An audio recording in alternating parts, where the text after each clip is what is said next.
Je consacre toute mon énergie à ma liberté, à 100%. Il n'y a pas de relation que je garde qui m'empêche d'être libre. Il n'y a pas de travail que je garde qui m'empêche d'être libre. Un jour, votre vie, elle va s'arrêter, les amis. Vous allez mourir. Pour de vrai, vous le savez théoriquement que vous allez mourir, mais il suffit pas juste de le savoir théoriquement que toute vie s'arrête au bout d'un moment. Il faut en prendre conscience. Ça veut dire que quand je vais mourir, j'ai consacré ma vie à la culpabilité. Ça a été mon maître. Et j'ai été son esclave. Moi, les amis, je saute corps et âme dans ce qui me plaît, j'ai l'impression que je déchire ma poitrine et que je balance mon cœur sans aucune protection dans ce qui me plaît. Un sentiment à l'intérieur de vous qui vous dit « Et si je l'avais fait ? Qu'aurait été ma vie ?» Je tiens à vous dire une chose pour commencer, c'est que je ne vais pas vous parler de mes expériences de vie récentes sur YouTube, du moins pas de celles qui impliquent une autre personne, par pudeur, par respect, par dignité. Celles qui m'impliquent juste moi-même et mes propres prises de conscience de la vie, je balance. C'est le principe de journal de bord. Maintenant, passons à l'histoire du jour. J'ai rencontré une fille en Italie il y a près de 10 ans. Ça fait longtemps, donc je peux vous en parler, je vais surtout vous raconter ce qui s'est passé à l'intérieur de moi. Pas trop concernant elle. Donc, voici ce que j'ai vécu.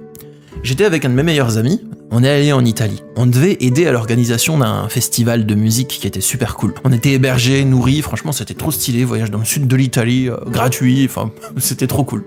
C'était vraiment un bon voyage qui était mythique, même mythologique.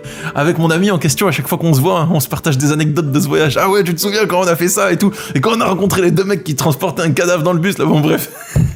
À un moment on était dans un bus pour faire un trajet et on a vu deux gars qui tiraient de toute leur force un immense sac qui devait faire 1m80 de long et qui devait peser bien le poids d'un corps humain. Ils essayaient de fourrer ça dans la soute du bus. Moi, avec mes énormes bras gigantesques, je les ai aidés à porter ce cadavre dans la soute du bus. Je sais pas si c'était un cadavre. C'était lunaire. Bref, il s'est passé encore des trucs encore plus fous. Mais le truc dont je veux vous parler, c'est que une fois qu'on avait aidé à construire ce festival, le festival a eu lieu.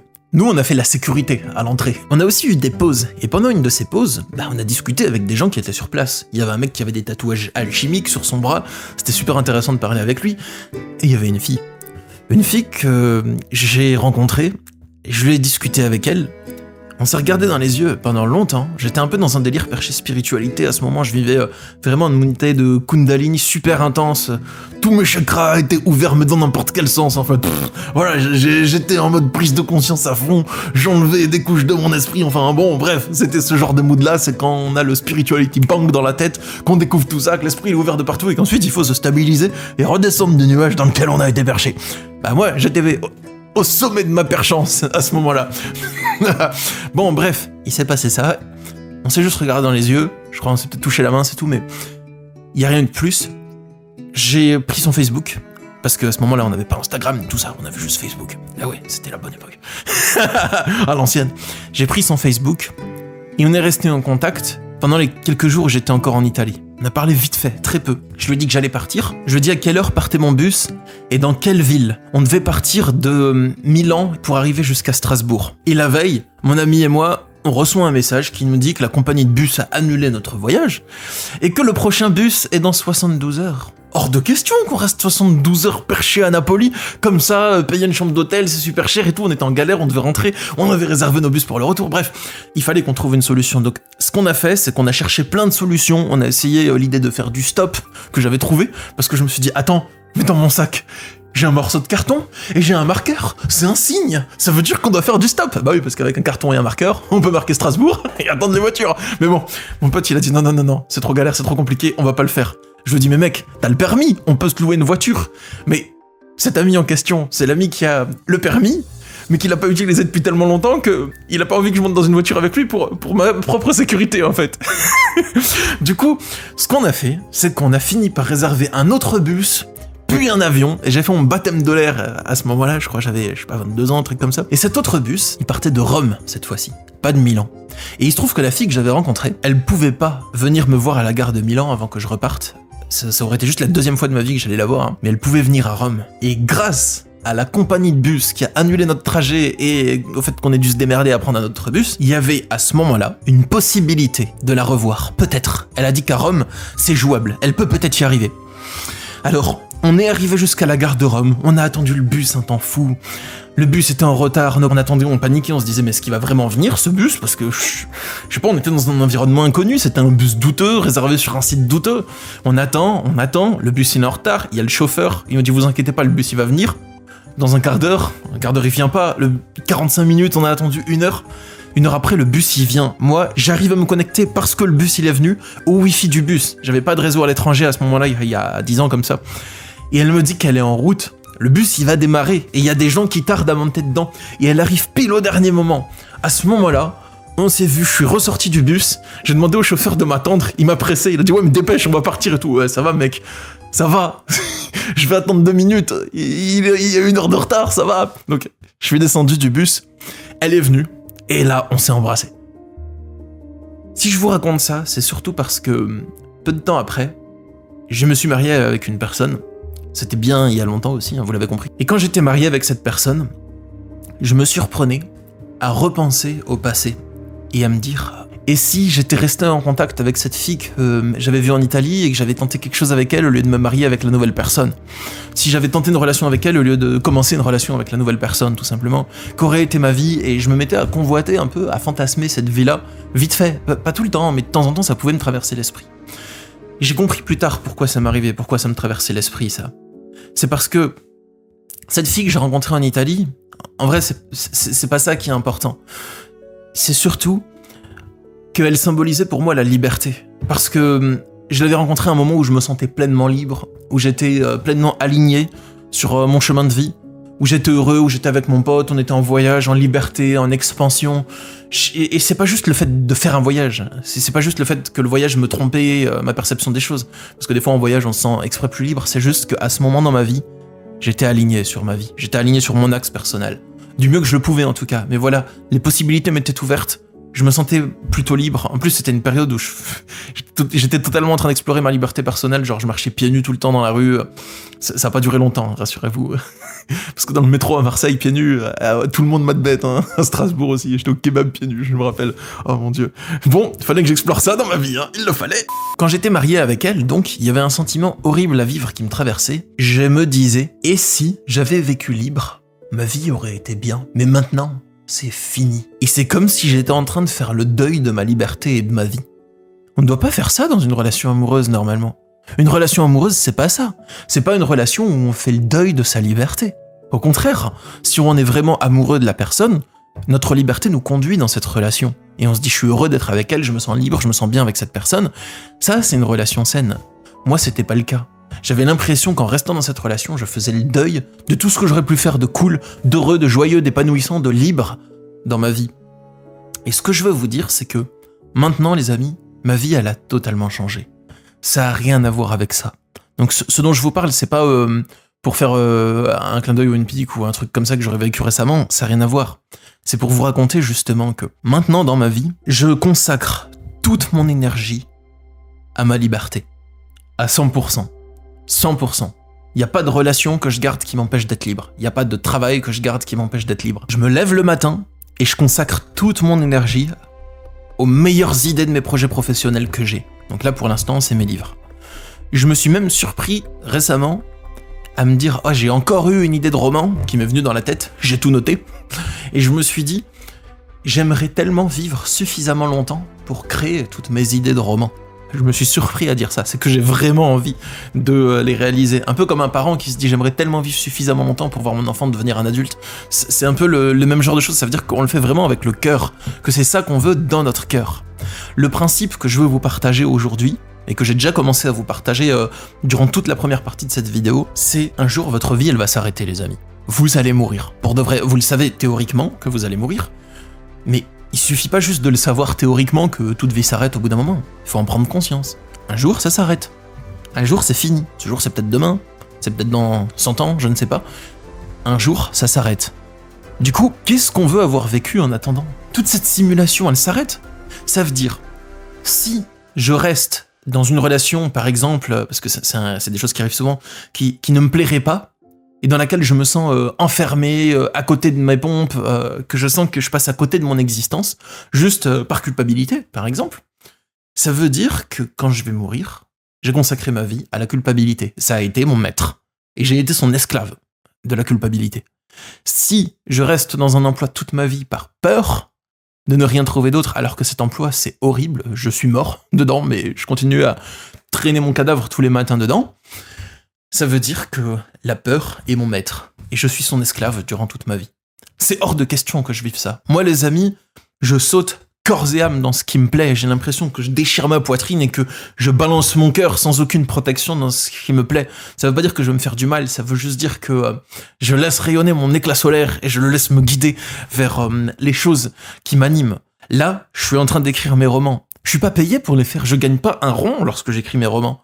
Alors, quand ils vont se vendre, on verra quel chemin et quelle quantité d'argent ils vont me rapporter.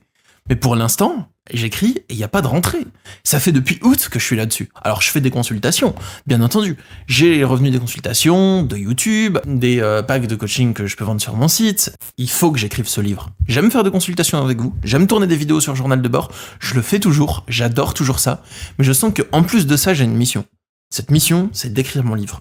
Je dois le faire. Et si je mourais pendant que j'écrivais ce livre, au lieu de pendant que j'écris un roman qui me tient à cœur, j'aurais trop les nerfs, vous voyez ?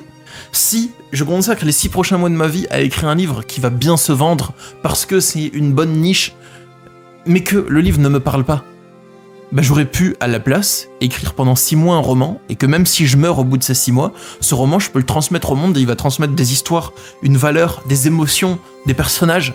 C'est ça que je veux transmettre au monde. C'est pareil pour mes amis. J'ai des bons amis qui peuvent mourir eux aussi. Et moi aussi, je peux mourir. Et je me dis, je sais pas quand je vais mourir, donc je vais prendre mon argent, je vais le dépenser et je vais aller voir mes amis s'ils habitent dans une autre ville. S'ils habitent dans la même ville, bah c'est moins coûteux, c'est mieux. Mais j'y vais et je passe du temps avec eux parce que c'est des gens importants, des gens qui comptent pour moi. Et je le fais parce que sinon, je vais mourir en me disant j'ai pas assez vu mes amis.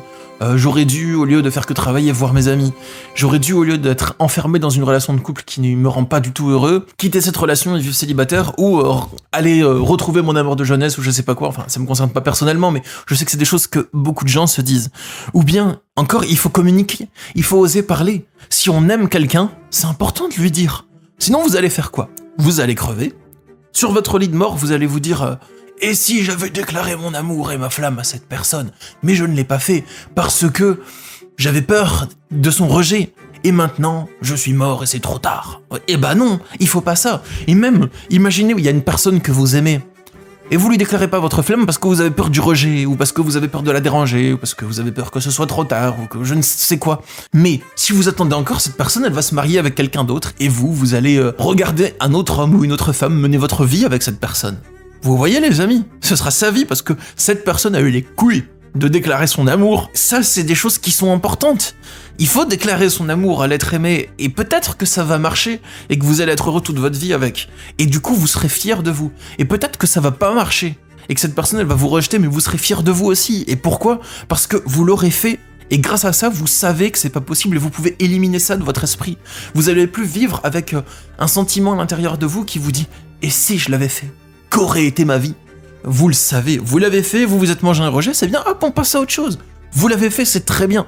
Et encore, il y a un troisième cas de figure, vous déclarez votre flamme, vous commencez une relation avec la personne, et ça s'arrête au bout de pas longtemps.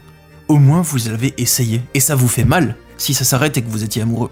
Et vous souffrez, et c'est la vie, mais au moins, vous l'avez vécu, vous avez grandi, ça a activé vos émotions, et ça va vous permettre de travailler sur vous pour grandir encore plus, pour vous renforcer, pour... vivre, expérimenter pour que l'expérience de vie fasse parcourir du chemin à votre esprit terrestre et qu'il se passe des trucs à l'intérieur de vous qu'on sait pas trop, c'est un mystère. Mais voilà. Du coup, si je peux résumer tout ce que je vous ai dit dans cette vidéo en un conseil, c'est considérez que vous allez mourir. Toute cette mascarade autour de vous, si c'est une mascarade, la vie, une usine que vous aimez pas, un couple que vous aimez pas, un couple que vous aimez mais dans lequel vous osez pas communiquer. Parce que vous êtes bloqué à l'intérieur de vous-même, vous savez pas exprimer vos sentiments, vous avez peur de le faire, vous avez peur de blesser, vous avez peur d'être rejeté. Voilà. Tout ce qui se passe autour de vous, ça va s'effondrer. Toutes les personnes que vous connaissez vont mourir un jour. Vous allez mourir. La vie, elle va s'effondrer. La planète, elle va s'effondrer. Tout va s'éclipser un jour. Donc, vous avez un temps limité, imparti sur Terre. Moi aussi, j'en ai un. Et c'est vrai. Mais ça veut dire que... il faut faire ce qui est important pour nous. C'est ce que je vous conseille. Enfin, il faut. Je vais pas vous donner des ordres, hein, c'est une façon de parler juste. Vous me comprenez, je pense. Mais je vous encourage à faire ce qui est important pour vous. Consacrez une quantité de temps à différentes activités en proportion de l'importance que ces choses ont pour vous. Lancez-vous dans le projet professionnel qui vous tient le plus à cœur, et si ça merde, bah, au moins vous aurez essayé, vous saurez que ça a merdé, et puis voilà. Et puis vous aurez peut-être d'autres idées si ça merde pour avancer. Les amis, je saute sans parachute, moi, pour faire mes livres, pour faire tout ça. J'ai pas de soutien financier derrière, à part l'argent que j'ai moi-même gagné, à la sueur de mon front, sans chance, mais juste avec du travail. Donc, si je peux le faire, vous pouvez le faire. Je suis vraiment l'exemple qui part de moins que zéro. J'ai rien, à part ce que j'ai construit moi-même à la sueur de mon front, sans chance, sans bonus légendaire, sans héritage, rien. J'ai tout créé moi-même. Donc, si moi je peux faire ce que je fais là, vous pouvez aussi faire ce qui est important pour vous. Voilà. Mon conseil, c'est consacrer de l'énergie aux êtres qui sont importants pour vous et aux passions et aux activités professionnelles importantes pour vous. Si vos enfants comptent, passez plus de temps avec. S'il y a une femme ou un homme qui compte pour vous, mon conseil, c'est parler, communiquer, ouvrez votre cœur. Et si vous avez peur de vous faire rejeter salement parce que vous osez ouvrir votre cœur à votre conjoint depuis des années, ou bien à quelqu'un qui vous plaît, bah allez-y, voilà. Moi, je me dis, si je déclare ma flamme à quelqu'un et qu'il me rejette, bah tant mieux, c'était pas la bonne personne, c'est tout. La bonne personne m'aurait pas rejeté. C'est pas grave, enfin voilà, si je dis je t'aime, bah moi non plus, casse-toi, bah c'est pas grave, voilà, c'est ok, c'est la vie. Et même si j'ai un conjoint et une conjointe, admettons, une conjointe, parce que je suis hétéro quoi, je vais oser parler, et je vais oser dire ce que j'ai sur le cœur. Et si cette personne n'est pas du tout ouverte à la communication, admettons, et que à cause du fait que j'ai parlé, bah, la relation se casse, bah tant mieux. J'ai été honnête, j'ai dit ma vérité intérieure, j'ai été juste gentil, juste moi-même, ouvrir mon cœur. Si ça a amené comme conséquence que la relation se casse, ça fait mal, mais au moins je l'aurais fait, et j'aurais été fier d'être fidèle à moi-même. Donc les amis, je vous encourage à suivre ce qui est important pour vous, et à le faire, et à le pratiquer, tant que vous avez le temps de le faire sur cette planète. C'est tout ce que je souhaitais vous dire pour aujourd'hui. Si vous souhaitez avoir mon accompagnement individuel pour faire face aux difficultés de votre quotidien, aux blocages, aux peurs, à la quête pour vous reconnecter à vous-même, vous reconnecter à votre âme et avancer sur ce chemin-là, à dépasser les pensées obsessionnelles, les émotions de souffrance qui y sont liées, à avancer sur le chemin vers plus de paix, d'ouverture intérieure, si vous sentez dans votre cœur que je peux vous apporter quelque chose là-dessus et que vous en ressentez l'appel, je propose des consultations individuelles pour ça. Je consulte par Skype, Messenger, téléphone ou WhatsApp, donc à distance. Chaque rendez-vous dure 1h30, et dans chaque rendez-vous, je fais de mon mieux en mettant toute mon énergie à votre service pour vous aider à avancer vers la résolution de votre difficulté ou vers l'atteinte de votre objectif, ça dépend le prisme depuis lequel vous regardez et ressentez votre situation. C'était tout. Je suis heureux de vous avoir partagé cette vidéo, je suis heureux d'être rentré à Strasbourg après le Maroc et de retourner dans mon petit studio, vous tourner des vidéos, ça m'a fait plaisir. Je passe un bonjour, un câlin, un bisou à toutes les personnes que j'aime. Et prenez soin de vous les amis, prenez soin de vous les gentils abonnés de la communauté, vous êtes merveilleux. Et je vous dis à bientôt. Bye.